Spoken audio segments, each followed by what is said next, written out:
afternoon that we're spending together is about yoga philosophy and yoga for everyday living. And one of the best ways to think about yoga for everyday living is Patanjali's Eightfold Path, the 8 limbs of yoga. And within the 8 limbs of yoga are the Yamas and Niyamas. And little pocket book that you may have or may not have. This Yamas and Niyamas by Deborah Adele. And it's a really simple, easy book, and it helps to explain how to bring the Yamas and Niyamas into everyday life. So I'll be talking on behalf of Deborah today and bringing in some of my own ideas. So the Yamas and Niyamas are the basis for yoga philosophy and yoga thought. And what Deborah says here is that they bring you awareness, not just about your body, but about how you're thinking and how you're feeling.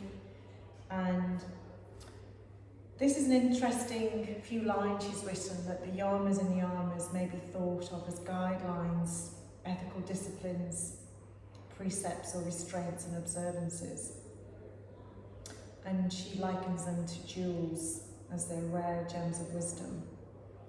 And when she's talking like that, actually, that they're guidelines, it reminds me of the Bhagavad Gita. And the Gita is another text that you can really live your yogic life in that way. And what I mean by yogic life is not leading a pure life and a pious life.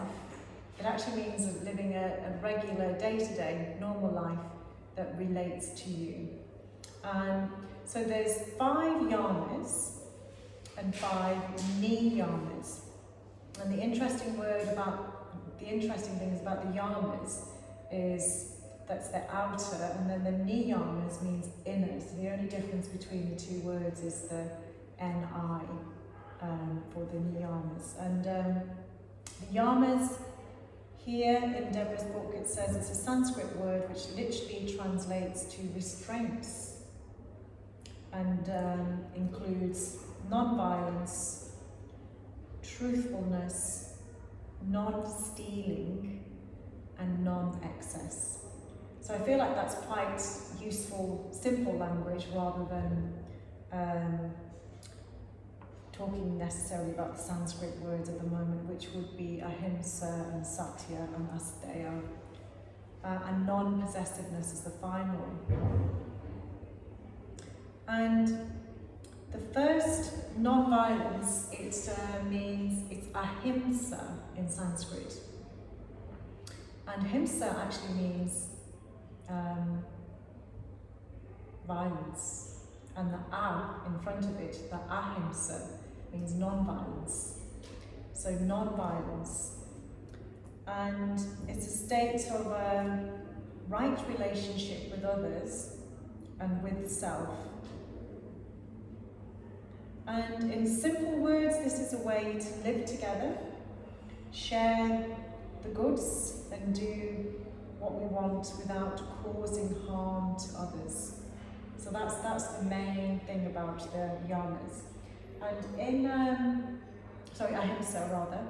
So if you have this book, so page 21 to 22 is a good page to look at here. Do you remember the Karate Kid? Anybody? So there's a story here in the Karate Kid movies. Mr. Miyagi, is that how you say? Mr. Miyagi at first appears to be a silly, rather harmless little old man to 17-year-old Daniel. Mr. Miyagi is humble and unpretentious. He sits around for hours trying to catch flies with chopsticks, tends his bonsai trees, and doesn't even seem to bat an eye when provoked.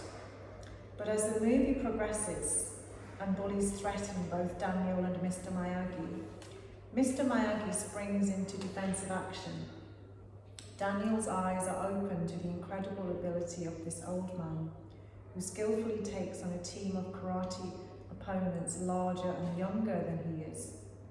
From that point on, Mr. Miyagi becomes Daniel's mentor in the art of skillful defense, true friendship, and the art of living. Non-violence may appear to us like Mr. Miyagi first appeared to Daniel. It can look so passive and unimportant that we can easily ignore its presence and the subtleties of its power, wondering what the fuss is all about. And yet, in Eastern thought, non-violence is so valued that it stands as the very core and foundation of all yoga philosophy and practice. It is as if the yogis are saying that if we don't ground our lives and actions in non-violence, everything else we attempt will be precarious. All of our achievements and successes, hopes and joys stand on faulty ground if they do not stand on the foundation built by non-violence. Killing and doing physical harm are grosser forms of violence that are easily seen and understood. So that kind of makes sense. When we think of non-violence, we think of non-killing, not killing anything. However, non-violence has many subtle implications as well.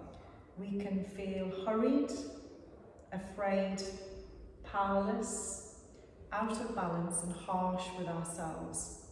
We may find ourselves speaking words of unkindness. So it's not just our actions, it's how we speak, it's our thoughts, words of unkindness, or even exploding with a violent outburst.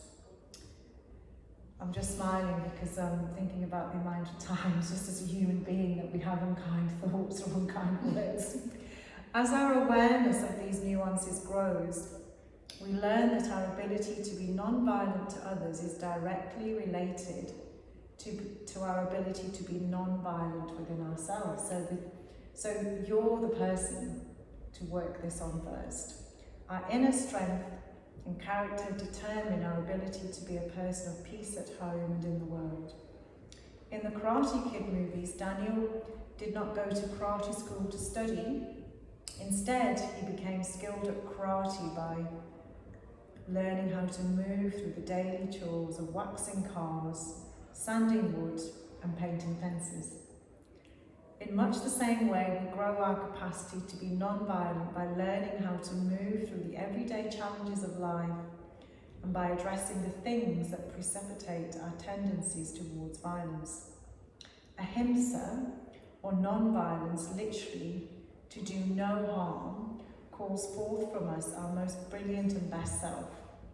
Our capacity to be non-violent depends on our proactive practice of courage, balance, love of self, and compassion for others. Quite easy to do, yes? So in terms of Ahimsa, what I would like you to reflect on, or just as we're sat here, so it could just be pausing for a few moments, closing your eyes. What are the obvious and subtle ways we may harm each other? And in its truest form with Ahimsa, how can we live non-violently? So what are the obvious and subtle ways we may harm each other? And how can we live non-violently?